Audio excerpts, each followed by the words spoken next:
Thank you, Paula. And thank you, ambassadors, and the many friends of Israel from the Christian world. This is the city and the land where it all began.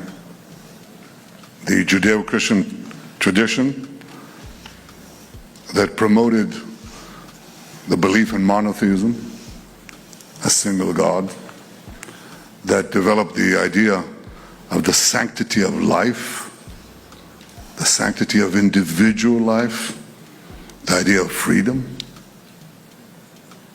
In an ancient world that was swamped with massive slavery, to build these ancient empires, the Jewish people came out with the idea that slavery should be limited and ultimately removed.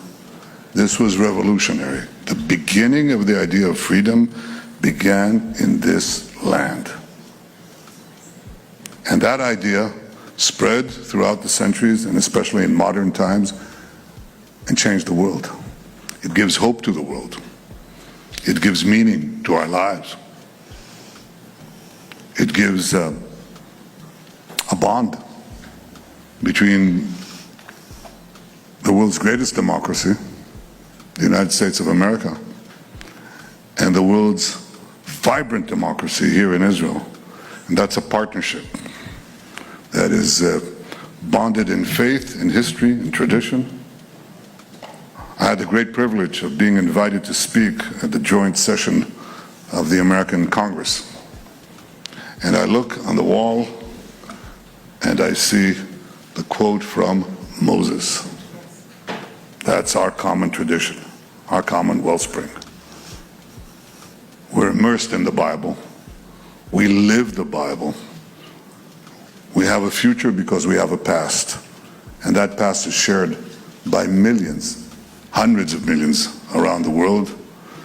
And I want to thank you on behalf of the people of Israel and the Jewish people for that enduring friendship, which is the mainstay of our present and future ability to live in a free, prosperous, and peaceful world. But that bond is being challenged today. It is being challenged today by a fanatic fundamentalism, an Islamist fundamentalism that seeks to subjugate all Muslims that they view as infidels, eradicate the American and obviously the Israeli presence in the Middle East. They call America the great Satan. Israel is the small Satan, perhaps, but it's a small Satan standing in their way. And we fight them. We fight them together, as we recently have with President Trump's leadership and our partnership. And yet we see the effort to break down our bond in America, in other parts of the world. That partnership that promotes Judeo-Christian values, that protects in Israel Christians as nowhere else in the Middle East. That truth is being reversed, put on its head by a campaign of lies. Israel is now portrayed as the enemy of Christians. And the enemies of Christians are portrayed as the friends of the United States. Iran, a friend of the United States, an innocent victim.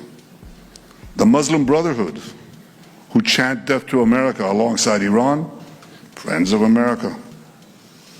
Hamas, these monsters who burned babies, raped our women, beheaded our men, and chant death to America, friends of America. Israel has a thriving Christian community, the only thriving Christian community in the broad radius of the Middle East, where Christians are not tolerated, they're cherished. You can light Christmas trees in Nazareth, but in Bethlehem, the birthplace of Jesus, when Israel left and the Palestinian Authority came in, the Christian majority shrank from 80% to under 20% because there was no more Israel to protect them. We cherish our Christian friends. We protect the Christian holy sites, not only the Church of the Holy Sepulchre, but in the Galilee, not only in Nazareth, but in the Galilee, in Capernaum, where Jesus preached for 3 years.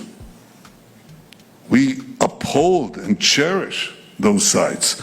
So Israel, the guardian of Christianity in the Middle East, is presented on American television by purchased influencers. It's presented as the enemy of Christianity. What folly, what lies, what a travesty of truth. So one of the things we have fought now, a 7-front war, we have an 8th front. And that is the front and the battle for truth. And I can think of no one who can carry this battle alongside with us, no one who can do it better than you on this channel, than you, Paula, and our many Christian friends who must fight for our common values, who must stand up for the truth. And by standing up for the truth, you stand up with Israel, and you stand with the Jewish people against this abomination of falsehoods. We can win this war exactly as we win the 7-front war. And I thank you for your support. I want to address also the ambassadors who are here. Your countries have strong Christian communities and a strong bond with this too. And I want to thank you for your support and the many, many, many millions around the world who voiced support for Israel during our great battles here. We haven't finished, but we're winning, and we'll continue to win. But the main thing that I want to stress is the importance of winning the battle for truth. And that is a battle that we fought even as we speak now. Israel is presented as though we are applying a campaign of starvation in Gaza. What a bold-faced lie. There is no policy of starvation in Gaza, and there is no starvation in Gaza. We enable humanitarian aid throughout the duration of the war to enter Gaza, otherwise there would be no Gazans. And what has interdicted the supply of humanitarian aid is one force, Hamas. Again, the reversal of truth. Hamas robs, steals this humanitarian aid, and then accuses Israel of not supplying it. Well, we've enabled the amount required by international law to come in. There are hundreds and hundreds of trucks loaded with tons. So far we've supplied 1.9 million tons of food since the beginning of the war, almost 2 million tons. And now we have hundreds of trucks that are waiting on the Gazan side of the Kerem Shalom crossing. And it's international organizations, some of them very well intended, and it's the UN too. Food that they purchased, and we said, go ahead, deliver it. And they say we can't, because combat is going on. And we say, yes, we're combat, we'll fight. Where we're fighting, we'll continue to fight. But there are safe corridors. You can bring the food to anywhere you want.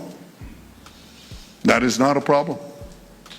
So we've just announced that formally. Here are safe corridors. And the UN has no excuses left. No excuses left. Stop lying. Stop finding excuses. Do what you have to do and stop accusing Israel deliberately of this egregious falsehood.